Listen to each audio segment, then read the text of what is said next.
अही मोर सवारा, अही माने सर। हाँ, 4-5 पतले पतले काले पीले नीले सांप पकड़ के लाए, बड़े बढ़िया पतले पतले सर्प पकड़ के लाए। भृंगी ने क्या किया, सर्पों का मुख ऊपर करके जटा में सांप एक सर्प से बांध दिया। जब ऊपर सर्प जटाओं में 4-5 सर्पों को बांधा तो उनकी पूंछ नीचे लटकने लगी। जैसे नीचे लटका, हाँ ऊपर सर्प का मुख है, जैसे ही देखा बाबा मोर तैयार है, पूरा मोर तैयार है। तब तक एक जन बोला, बाबा मोर ऐसा थोड़ी होता है, मोर तो दूर से चमकता है, दिखाई देता है कि मोर है। भोलेनाथ कहने लगे वो नकली मोर होता होगा, ये ओरिजिनल वाला वो तो कोई 3 खेत में दिखाई देगा, 1 किलोमीटर दूर से चमकेगा, असल काला नाग है सब। उस पर धूप भी किरणें पड़ रही है, धूप चमका, जटा मुकुट अहि मोर सवारा, मोर हो गया। उसके बाद कुंडल कंकन, सर्पों के कंकन, सर्पों का कुंडल, कुंडल बड़ा न्यू स्टाइल का। भगवान भोलेनाथ के कान में क्या किया, 2-3 बिच्छू पकड़ के लाए, एक इस कान में लटका दिया, एक उस कान में लटका दिया।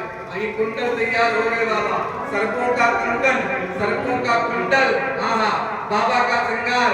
और जैसे श्रृंगार हुआ, बारात जब देखी, जितने आवाज लगाई, पीछे से देखा एक ही आवाज, हर हर बम भोलेनाथ, हर हर बम करते हुए जितने भूत प्रेत पिशाचनी डाकनी साकनी चुड़ैल सब बाबा की बारात में शामिल होने के लिए दूर दूर से आने लगे।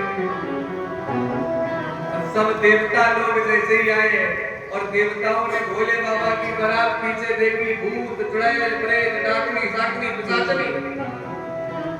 भगवान विष्णु ने देवताओं की तरफ देख के इशारा किया, क्या बोले, पर अनुहार बरात न आई, हंसी करे हो पर उड़ जाई, जस दूल्हा तस बनी बरात।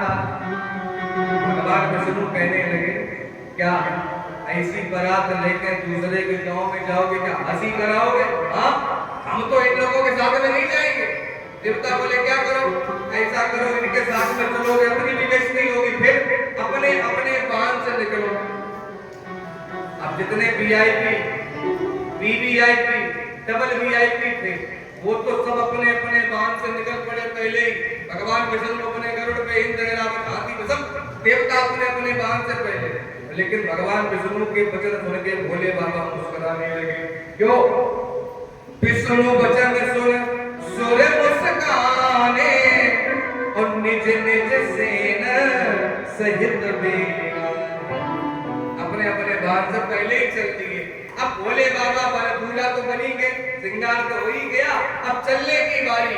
अब बाबा नादिया पर बैठे। अब बैठे कैसे, ये भी आप लोग देखो। नादिया का मुख पूरब की तरफ और दूल्हे का मुख पश्चिम की तरफ, उल्टे बैठे।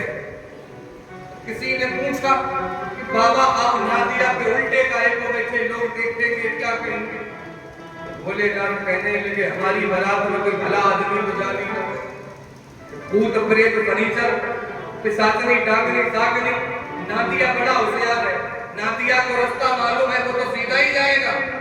हम अगर सीधे बैठ गए, इन पर इनको ना देखा, जिस गांव में घुस गए तो पूरा गांव के गांव साफ करते हुए चले जाए, इनको देखना बहुत जरूरी था। इसलिए उल्टे बाबा बैठे। और जैसे ही बाबा की बारात चली, आहा कैसी बारात है, आप लोग दर्शन करो। सज रहे, अरे हाँ सज रहे, और सज रहे भोले बाबा निराले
पहले एक नियम था, गांव में जब बारात आती थी तो छोटे छोटे बच्चे देखने को जल्दी तो आतुर रहते थे। हाँ, पहले नियम था गांव में।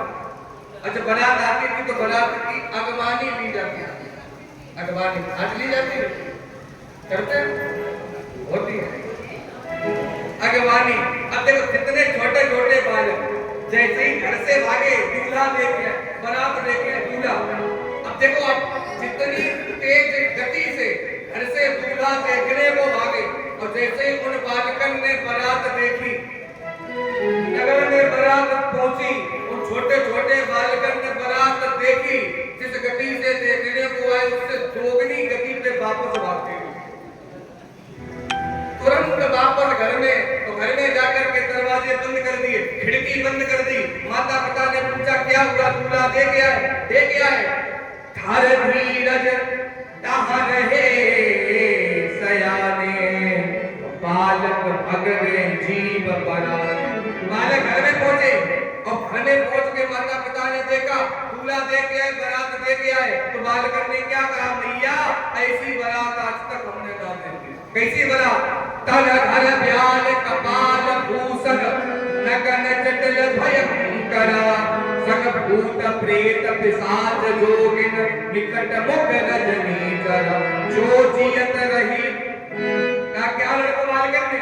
जो जियत रहे बारात देखे, पुण्य बढ़ते ही कर सही, देखत उमा विवाह घर घर, बात असलर कर कही। क्या बोले माता जी, उनके बड़े भाग्य हैं जो बारात देखकर जीवित बच जाए। उनके बड़े भाग्य हैं बारात देख के जो जीवित बच जाए। क्यों? ऐसी बारात आज तक हमने ना देखी। कैसी? अरे बाप रे बाप, अरे बाप रे बाप, बड़े बड़े भूत प्रेत, बड़े बड़े सांप, अरे बाप रे बाप, बड़े बड़े भूत प्रेत, बड़े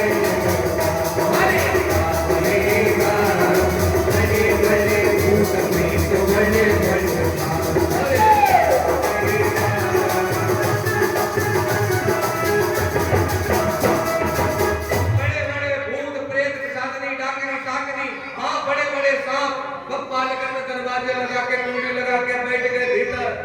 अब अगवानी, बारात की अगवानी लेने वाले जैसे 4-5 लोग हाथ में फूलन की माला लेके पहुंचे। बाबा लिखते रामायण में, अगवान जब देखी बाराता। अगवानियों ने क्या देखी? क्या देखी? बारात नहीं देखी, बाराता। बारात तो लिखा ही नहीं है। अगवान जब देखी बाराता, बाराता तो कैसी बाराता? अब देखो, दर्शन करो आप। 4-5 लोग माला लेके पहुंचे, हम पहले माला पहनाएंगे, हम पहले माला पहनाएंगे। अब जो आगे खड़ा था, अब वो आगे बढ़े ही ना, न तो आगे बढ़े न माला पहनाए, वहीं पे खड़ा माला लिए। उसके पीछे वाले ने कहा, भाई साहब जल्दी हटो, हमें भी माला पहना दो, मेरा भी नंबर आने दो। उसने माला हाथ में पकड़ी, उसने कहा भाई साहब पीछे से पीछे देखो कि है तो नहीं ना, तो क्या करना है? रास्ता तो में भागना है। माला पहनाने आए या भागने आए? अरे माला कहाँ पहनाए, इसके तो खोपड़ी नहीं है। खोपड़ी नहीं तो माला कैसे पहनाए?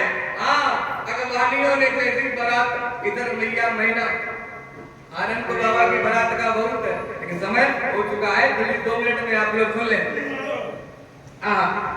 मैया मैना सुंदर आरती की थाली सजाई, मैना शुभ आरती सवारी।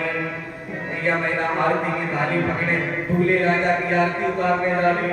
हाँ, इधर बाबा नारद ने देख लिया, अगर इन्होंने दूल्हा देख लिया तो विवाह होने से रहा। अभी इतनी दूर से बारात चल के आई, ऐसा करो ये दूल्हा देखे तब तक जो वीआईपी लोग हैं उनको नाश्ता करा दिया गया। जितने वीआईपी लोग थे, बाबा नारद ने कहा देखो नाश्ता तैयार है, तुम्हें जो करना है कर लो, दूल्हा दिख गया बाद की कोई गारंटी नहीं।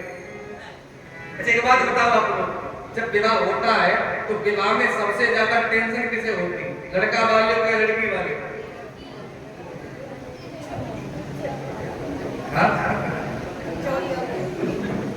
किसे ज्यादा होती?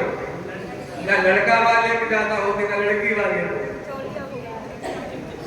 जो बीच का होता है। हाँ, बेचारा ना इधर से भी सुने उधर से भी गाली खाए और मिलना मिलना कुछ नहीं। हाँ, बाबा नारद कौन है? बीच के कोई विवाह करा है तो बाबा नारद ने मैया मैना का रास्ता रोक लिया। मैया कहाँ जा रही? अरे दमाद की आरती। अरे आरती तो दमाद पता कौन है? नहीं, हम बताती हैं कौन। तो मैया मैना का हाथ पकड़ के लेके बाबा नारद चले। कहाँ से पहुंचे? जिस लाइन में देवता लोग खड़े थे, हाँ, उधर से ही बाबा नारद लेके पहुंचे। सामने मैया मैना ने देखा क्या? सूर्य और चंद्रमा। सूर्य खड़े, सूर्य भगवान खड़े हैं, बड़ी तेज प्रकाश हो रहा है। जैसे मैया मैना ने दूर से तेज देखा तो समझ गई यही मेरा दमाद होगा। तो आरती की थाली लेकर जैसे सूर्य भगवान की तरफ बढ़ी तो मैया मैना का रास्ता बाबा नारद ने रोक लिया। अरे मैया इधर कहाँ जा रही हो? ये दमाद की आरती। ये दमाद थोड़ी है तुम्हारा, फिर ये कौन है? ये दमाद नहीं ना, ये तो तुम्हारे दमाद के घर में काम करने वाले, ये लाइट वाले हैं, ये लाइट वाले। आगे चंद्रमा और खड़े थे, बोले ये एसी डीसी रात और दिन का सिस्टम है, लाइट वाले। भैया मैना मन में सोचे हमारे दमाद के जब ये कार्य करता है इतने सुंदर है तो दमाद कितना सुंदर होगा। और आगे बढ़ी, थोड़ी आगे बढ़ी तो रास्ते में क्या देखा? देवराज इंद्र ऐरावत हाथी के ऊपर बैठ गए। अब जैसे इंद्र को ऊपर बैठा देखा, मुकुट देखा तो मैया मैना समझ गई ये तो पक्का ही दमाद होगा। हाँ, जैसे इंद्र की तरफ बढ़ी तुरंत बाबा नारद रास्ते में फिर आ गए। अरे मैया इधर कहाँ जा रही? दमाद? अरे ये दमाद थोड़ी है, ये कौन है? ये तो तुम्हारे दमाद के घर में झाड़ू पोछा करने वाले हैं। कौन है? भैया मैना मन में सोचे नारद होने में क्या इतने बढ़िया मेरी बेटी के बाग। हाँ, इसके झाड़ू पोछा वाले इतने सुंदर हैं तो दमाद कितने सुंदर होएगो। हाँ, और भैया थोड़ा आगे बढ़ी तब तक कुबेर जी दिख गए, सोने चांदी के वस्त्र आभूषणों से अलंकृत। जैसे कुबेर जी को देखा ये तो कन्फर्म ही दमाद होगा। जैसे कुबेर जी के पास पहुंचे बाबा नारद फिर रास्ते में अरे भैया ये दमाद थोड़ी है, फिर ये कौन है? कि तुम्हारे दमाद का तीनों लोगों में कारोबार है, टर्नओवर ज्यादा है, तो तुम्हारे दमाद की माल की देख रेख सब यही करते हैं, खजांची है तुम्हारे। हाँ, और दूल्हा का दमाद का है। बाबा नारद ने कहा भैया आगे जाकर के दाएं मुड़ जाना, सीधी चली जाना, भाई दमाद मिल जाएंगे। हाँ, इतना कह के बाबा नारद भैया तो आगे बढ़ी। तब तक दमाद बाबा नारद ने देवताओं से कहा देखो जिन्होंने अगर दूल्हा देख लिया फिर कोई गारंटी नहीं विवाह होए या ना होए, तुम्हें जो भी भोजन पानी करना देवताओं से कहा जल्दी करो। और मैया मैना आगे बढ़ी। आगे जैसे पहुंची दो चार गंजेड़ी भगेड़ी बैठे थे बाबा की बारात में, तो मैया मैना ने एक से पूछ दिया कि दमाद कहाँ है? दमाद कहाँ मिलेगा? किधर है दमाद? दमाद को देखा है क्या? दूल्हा को देखा है क्या? उस समय से एक गंजेड़ी खड़ा हुआ और बोला हमने आज तक अपने ही आप को नहीं देखा तो दूल्हा को कहां से देखा? बोले क्यों? बोले दो में से एक भी नहीं है हमारे, एक भी नहीं है। और दूसरे से पूछा तुम्हें दूल्हा नहीं पता? तब तक दूसरा गंजेड़ी खड़ा हुआ, तुम आगे चली जाओ या सब दूल्हा ही है, सब दूल्हा। अब मैया मैना जैसे चलती हुई आगे पहुंची तो किसी ने जाके बाबा से कह दिया बाबा हाँ तुम्हारी सास आ रही, सास आ रही है। जैसे ही सुना सास आ रही एकदम सब इधर उधर सब बिल्कुल शांति से खड़े हो गए। लेकिन जल्दबाजी में बाबा ने सबको तो सेटल कर दिया लेकिन खुद सेटल नहीं हुए। जैसे घर से आए थे उल्टे बैठे, वैसे ही उल्टे नादिया पे ही बैठे देता। हाँ, उल्टे बैठे। अब मैया मैना आरती की थाली लेकर जैसे ही पहुंची सामने कौन है? नादिया नंदेश्वर। तो मैया नादिया की आरती उतारने लगी। हंसासन गरुड़ासन वृषवाहन साजे ओम हर हर हर महादेव। अब जैसे ही नादिया की उतारी उसके बाद दमाद की आरती उतारने के लिए मैया पहुंची और भोले बाबा के सामने आरती की थाली जैसे ही पहुंची काले नाग ने उसका लगाई। जैसे ही दमाद का रूप देखा, भोले बाबा का स्वरूप देखा, थाली फेंक दी, दीपक बुझा दिया, गंगा जल का लोटा फेंक दिया और बरातियों से कह दिया घर जाओ, घर जाओ, अब ये विवाह नहीं होने वाला। मैया दौड़ करके गई, पार्वती को गोद में ले लिया, पार्वती मैया को लेकर के रोने लगी और बाबा नारद को कहने लगे नारद कर में कहा बिगाड़ा तुमने मेरी बेटी का बसता हुआ घर बर्बाद कर दिया है, रो रही है। मैं समुद्र में कूद जाऊंगी, मर जाऊंगी, लेकिन ऐसे दूल्हा के साथ अपनी बेटी का विवाह नहीं करूंगी। अब गणों ने आकर के बाबा को बताया कि भोलेनाथ हम तो घर जा रहे हैं। क्यों? तुम्हारी सास कह के कहीं घर जाओ। अब तुम्हारा भी तो अपमान किया। क्यों? आपको देख करके दीपक बुझा दिया, गंगा जल का लोटा फेंक दिया, आपको अपमान नहीं लगा?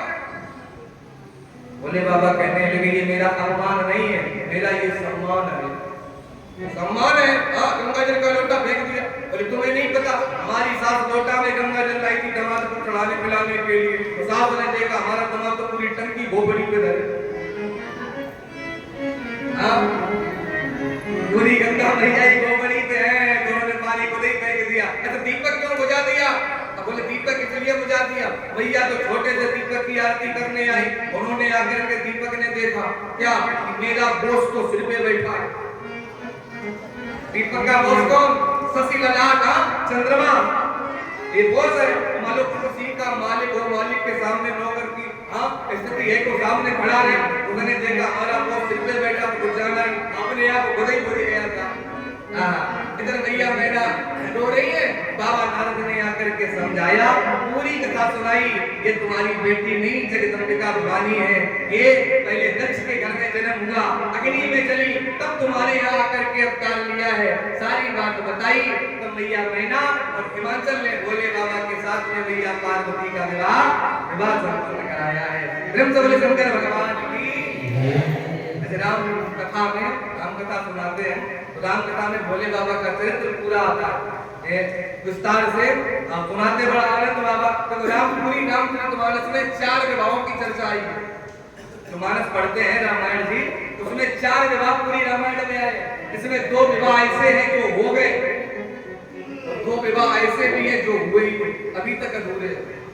कौन कौन? 2 विवाह हो गए, हुए किनके? भोले बाबा का और राम जी का। ये 2 विवाह तो हो गए, अधूरे कौन से रह गए? एक तो सूर्पणखा का और दूसरा बाबा नारद का। 2 विवाहों की चर्चा हो रही। बाबा नारद का भी विवाह पूरा रह गया और सूर्पणखा का भी विवाह करने के लिए राम जी के पास में आई थी। 4 विवाहों की चर्चा है। रामायण अद्भुत ग्रंथ है ऐसा। कल आज की कथा में यहीं पर विराम करेंगे, समय 15 मिनट ज्यादा हो गया है, क्षमा चाहेंगे। तो कल आप तीसरे दिन की कथा में जो सुनेंगे, सबसे पहले जो संक्षेप में ब्रह्म जी की कथा है, प्रहलाद जी का चरित्र सभी आपने सुना है। संक्षेप में थोड़ा थोड़ा स्पर्श करके भगवान श्री रामावतार की कथा, राम जी का अवतार क्यों हुआ और कैसे हुआ, और दशरथ जी के आनंद बधाई बजी है। बड़ा सुंदर राम जी का चरित्र कल आप लोग सुनेंगे।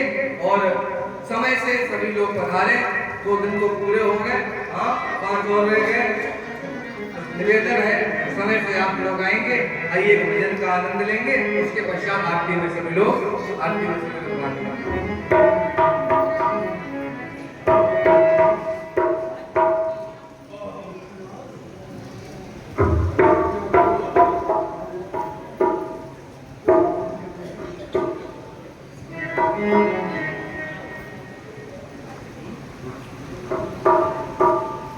आइए सभी लोग भाव से ताली बजा करके एक भाव हमारे साथ